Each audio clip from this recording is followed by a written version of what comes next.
Assalamualaikum warahmatullahi wabarakatuh. Perkenalkan, nama saya Fakri Ar-Rahman dengan BP 261. Assalamualaikum warahmatullahi wabarakatuh. Perkenalkan, nama saya Latifah Zahra Sefa, nomor BP 20010047. Assalamualaikum warahmatullahi wabarakatuh. Perkenalkan, nama saya Firmawati Ramawati, MBP 20011003. Konsep pengendalian internal atau internal kontrol adalah proses dan prosedur yang dijalankan untuk menyediakan jaminan memadai bahwa tujuan pengendalian dipenuhi. Pengembangan sistem pengendalian internal memerlukan pemahaman yang seksama terhadap kemampuan teknologi dan risiko, begitu pula dengan pengembangan IT untuk mencapai tujuan pengembangan sebuah perusahaan. Pengendalian internal menjalankan 3 fungsi penting, yaitu yang pertama pengendalian preventif, pengendalian yang mencegah masalah sebelum timbul. Yang kedua pengendalian detektif, yaitu pengendalian yang disusun untuk menemukan masalah, dan pengendalian yang tidak terelakkan. Ketiga, pengendalian korektif, yaitu pengendalian yang mengidentifikasi dan memperbaiki masalah serta memperbaiki dan memulihkan kesalahan yang dihasilkan. Pengendalian internal seringkali dipisahkan dalam 2 kategori sebagai berikut. Yang pertama, pengendalian umum, digunakan untuk memastikan lingkungan pengendalian sebuah organisasi stabil dan dikelola dengan baik. Yang kedua, pengendalian aplikasi, digunakan untuk mencegah, mengidentifikasi, dan mengoreksi kesalahan transaksi serta penipuan dalam program aplikasi. Kerangka pengendalian.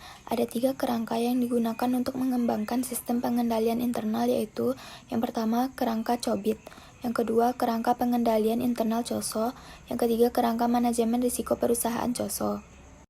Yang kedua, lingkungan internal, budaya perusahaan yang merupakan fondasi dari seluruh elemen ERM lainnya, karena ini mempengaruhi cara organisasi menetapkan strategi dan tujuannya, membuat struktur aktivitas bisnis, dan mengidentifikasi, menilai, serta merespon resiko.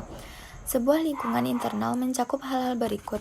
Yang pertama, filosofi manajemen, gaya pengoperasian, dan selera risiko. Yang kedua, komitmen terhadap integritas, nilai-nilai etik, identifikasi, menilai, serta merespon resiko. Sebuah lingkungan internal mencakup hal-hal berikut. Yang pertama, filosofi manajemen, gaya pengoperasian, dan selera risiko. Yang kedua, komitmen terhadap integritas, nilai-nilai etis, dan kompetensi.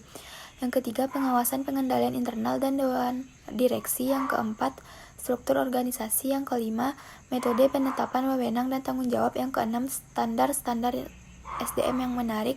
Yang ketujuh, pengaruh eksternal.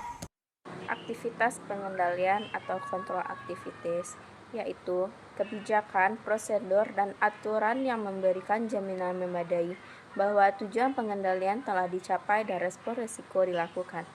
Prosedur pengendalian dilakukan dalam kategori-kategori berikut ini, yaitu yang pertama, otorisasi transaksi dan aktivitas yang layak. Maksudnya, otorisasi adalah penetapan kebijakan bagi para pegawai untuk diikuti dan kemudian memberdayakan mereka guna melakukan fungsi organisasi tertentu. Yang kedua, pemisahan tugas atau pemisahan fungsi akuntansi otorisasi, menyimpan dan mencatat guna meminimalkan kemampuan pegawai untuk melakukan penipuan. Wewenang dan tanggung jawab harus dibagi dengan jelas menurut fungsi-fungsi berikut ini. A. Administrator sistem, B. Manajemen jaringan, C. Manajemen keuangan, D. Pengguna, E. Analisis sistem, F. Manajemen perubahan, G. Pemrograman, H. Operasi komputer, I. Perpustakaan sistem informasi, J. Pengendalian data. Yang ketiga yaitu pengembangan proyek dan pengendalian akuisisi atau perolehan. Yang keempat, mengubah pengendalian manajemen. 5. Mendesain dan menggunakan dokumen serat catatan. Yang keenam, pengamanan aset, data, dan catatan. 7. Pengecekan kinerja yang independen.